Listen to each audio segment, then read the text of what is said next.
Hi guys, my name is Soriah, and for those who don't know me, I am a professional tarot reader and a private one. I work for numerous different platforms, a couple of really good ones in the UK and in the US, as well as do my one-to-one readings. I've read all of my inbox of all the different questions on my Instagram and YouTube questions, and I've tried to do one video just to try and cover everything. So yeah, stay with me till the end. There's a lot to cover. Okay, so one thing I want to do first of all, I'm not being asked to do this, I'm just recommending this. This is the Tarot Bible. Let's just put it in this way. Now you can see by all the post-it notes I refer to this book a lot. It literally is my Bible. I bought it from Waterstones for $14.99 and I've had it for years, and it is ideal in respect to referring back to things. It goes through the cards in every position, so upright and reversal. It also gives you the meaning of the cards in the you now, the blockages, and the future. Which I think is awesome, because not all the books or the little booklet in the packet where the deck comes tells you that, and I think that's one of the things I'm going to go through in a minute. But one of the things I wanted to talk about is I love Instagram. I follow lots of different readers. I'm not naming shaming anyone, but I saw something today and it upset me, and it was because it was like a meme of you know, my clients' expectations of what the cards will say before and what actually come out. And the cards that come out were like the Hangman, the Devil, the Three of Swords, stuff like that. It is the cards that everybody always assumes are the bad ones, the baddies out of the lot. That that was something that I thought, ooh, you're not okay. It's a meme or it's supposed to be funny, but you're kind of giving those cards a bad name and a negative connotation to it. But if you've read for a long time and you ask the more experienced readers, that's not the case. So let's start with the first thing to cover.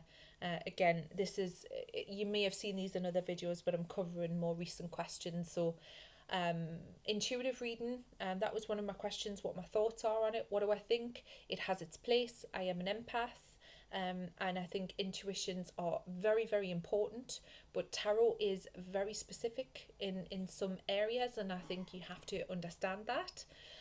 So yes, it has its place. Yes, I use it in every reading, but I'm also very much aware of many different factors within that reading. So I'll make a decision based on all of the gathering of evidence. I think that's how I best put it. So there answers that one. Okay, so there are 78 cards in the Rider-Waite deck. I read upright and reversal. That was one of my questions. Not everybody has that school of thought. Some believe that reversals are, not necessary because the cards will tell you good and bad anyway. I disagree on that one, and I've learned the reversals, and I think that is really helped with the accuracy of my readings. But there we go. That answers that one. Um, what I would say is, like I say, there's lots of videos out there where people will say trust your instincts, how to hone in on your instincts. Beg your pardon. They all have their place and are awesome videos. I've spent lots of time watching them myself. But to me, I would say learning the cards in its root energy. That means what the card means on its own.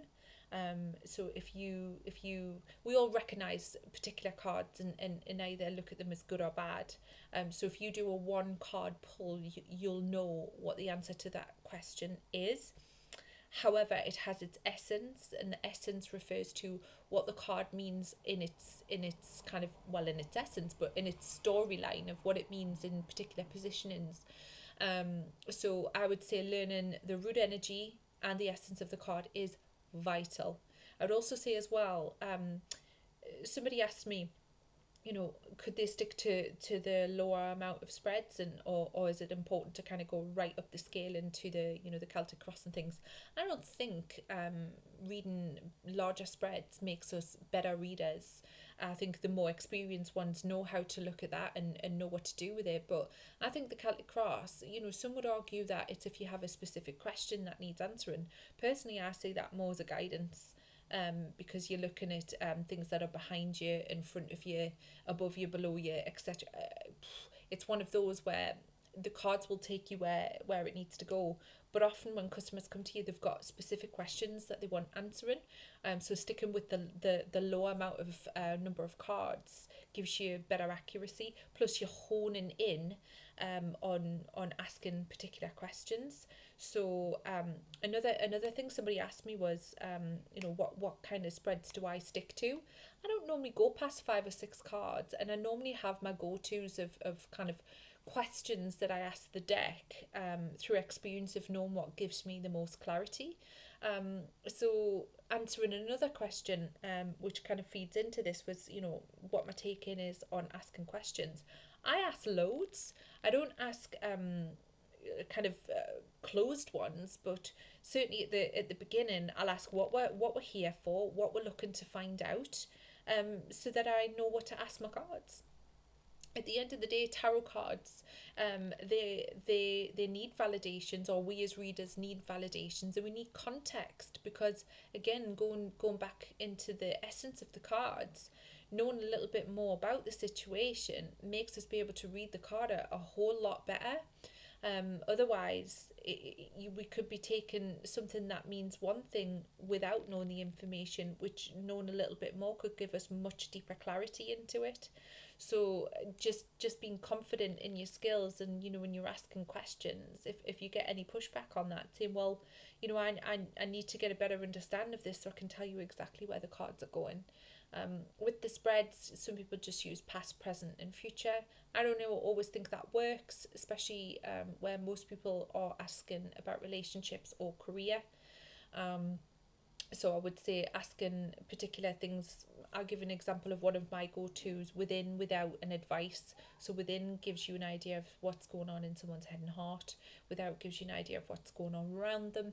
And advice or action card tells you either information we may not have thought to ask, or advice on what to do next, or what that person's going to do next.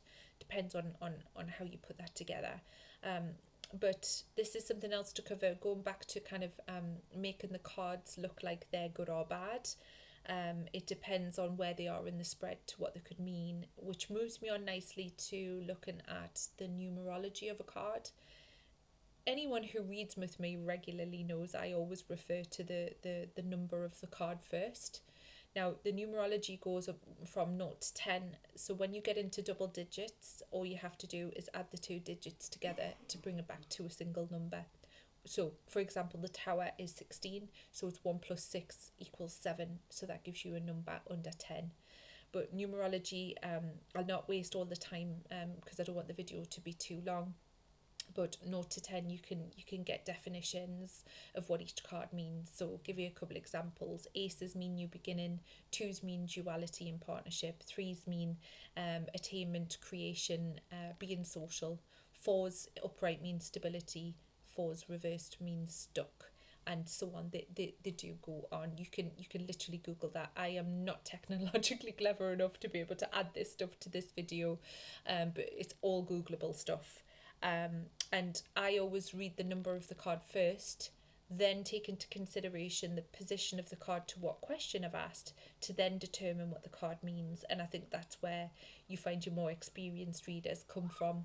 And it's not just looking at a lover's card and thinking that means there's going to be a relationship, or the Three of Swords meaning heartbreak and betrayal. And this is where I think we as readers have a responsibility to understand the different elements of the cards and where they sit. I'll give an example, just going on about that Three of Swords there. So Three of Swords is always the one that I see when everyone's like, ugh.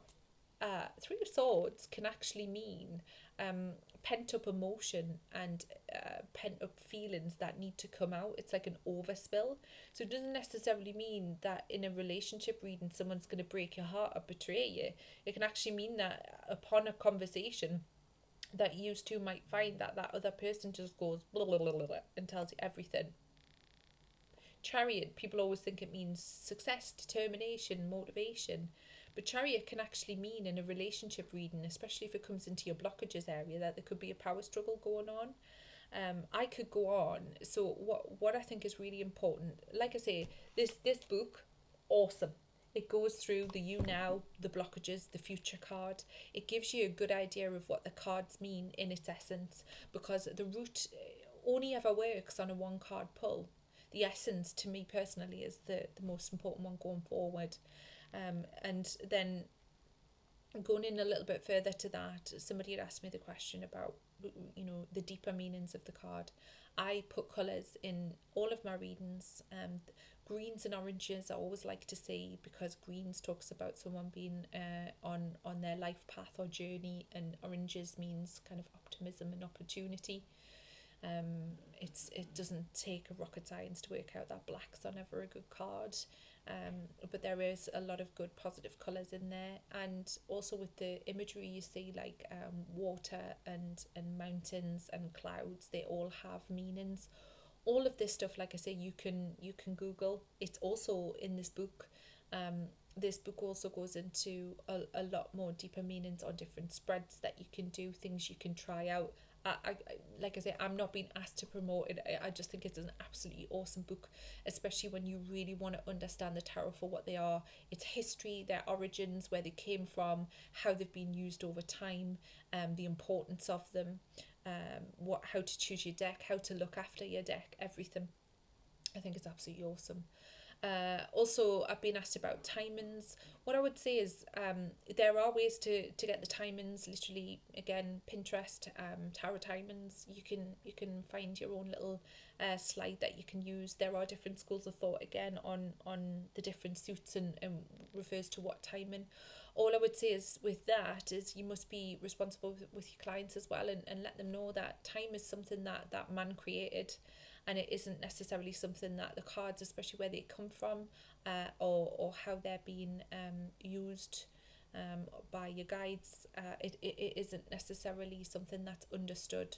So that needs to be something that is mentioned with your clients. I always say to people that I'm not a fan on giving them, but if they're really looking for something, then I will give it. But I think it's important that you come across and say that it isn't necessarily a linear thing, and timing is hard to dictate, especially when you're coming from somebody else's kind of emotional motivation. Free will comes at the end of the day, and we can only read the cards as we read it in that day, in that time. And again, I think it's important as well, because if you ever get, I don't get this personally, but I was asked this question: what happens if your client comes back and says, oh, your reading didn't work out to be true? Then what you must get across is we can read it in the right now. So as I'm doing this video, I would read to someone in the right now, and those cards are basically what's being dictated to by whatever parties are feeling in the now. That doesn't mean that won't change, because free will is there at the end of the day, and people can change their mind. And it also means the card where it's if nothing changes, if nothing was to change from the day of that read, then this is how it would look. Somebody else had mentioned to me as well, that one of their clients had said, well, you read for me 12 months ago, and if I look back in my notes, you'd said that this time of year that would happen. But unfortunately, nothing is concrete or set in stone, especially when we're reading multiple parties of people, because things can change. So that would be how I would go to with that. So yeah, I'm trying to think if there's anything else to cover. I think I've covered everything. Like I say, if I just do a checklist again, I would say look at learning the roots of the cards, because there's your base. That's the most important. Again, you can get yourself cheat sheets. When I first discovered Etsy, I bought and downloaded loads of different tarot cheat sheets. That's easy to say for me. Which give me all the numerology, the astrology, how the dates correlated to different star signs, what the cards were. It was awesome. I was so good to have that there and then, to go to if I was stuck, and I still sometimes do refer to it. So the root energies, the essence of the card, so important, numerology, the colours of the card, and the things that are actually in the card, like the mountains, the skies, the animals, that type of thing. This video is just purely based on my own personal experiences, and I do believe it's how it's gotten me to a point where my accuracy is where it is. and also where my success has come from, really, because I've put a lot into this in respect to coming across as a professional businesswoman, even from how I present myself with my clients and setting out expectations, but also coming at it from a point of view where I have learned everything I can and continuously keep learning. And I think that's the most important thing with doing this.